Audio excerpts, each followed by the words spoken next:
should come first in your opinion? Is it employee experience or customer experience? Oh, that's an easy one to answer. Well, logically, for a lot of organizations, they are in the business of doing business because they need to sell to customers. Customers have to buy, and that's how they survive. So historically has been a big tendency for organizations to be very customer centric and really truly forget that employees are very important. So my answer is, ensure employees are the most important asset that you can have.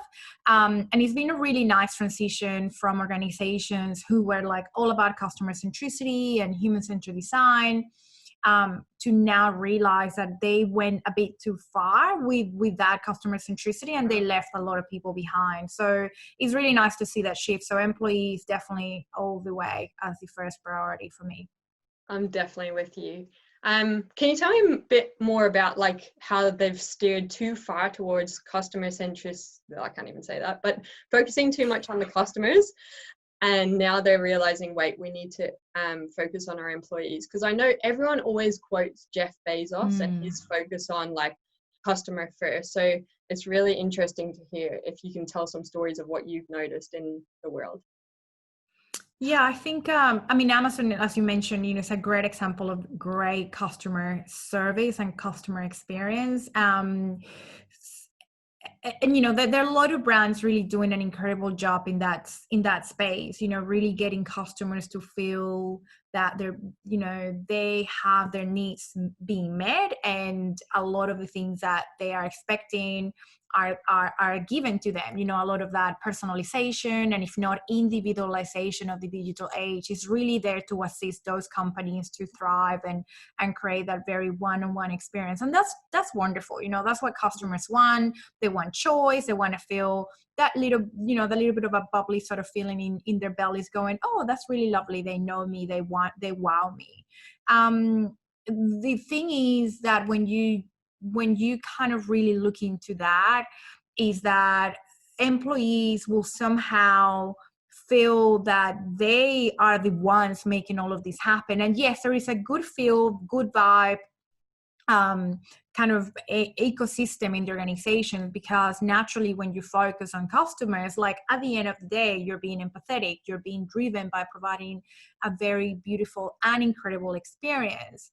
But what happens is that you also need a lot of foundational back-end systems that will not only support your customer experience, but your employee experience. So if you don't have a lot of that very seamless and consistent EX, so that employee experience, is that employees wouldn't be on the right path and wouldn't be clear on that North Star. So therefore, things might break more often than they should, and employees will perhaps become less productive or less engaged. And, there's so many stats that really talk about that, and the disengagement and the value that has on, or the consequences that has on companies' bottom line. So I think generally speaking, you need to have a really nice balance between EX and CX.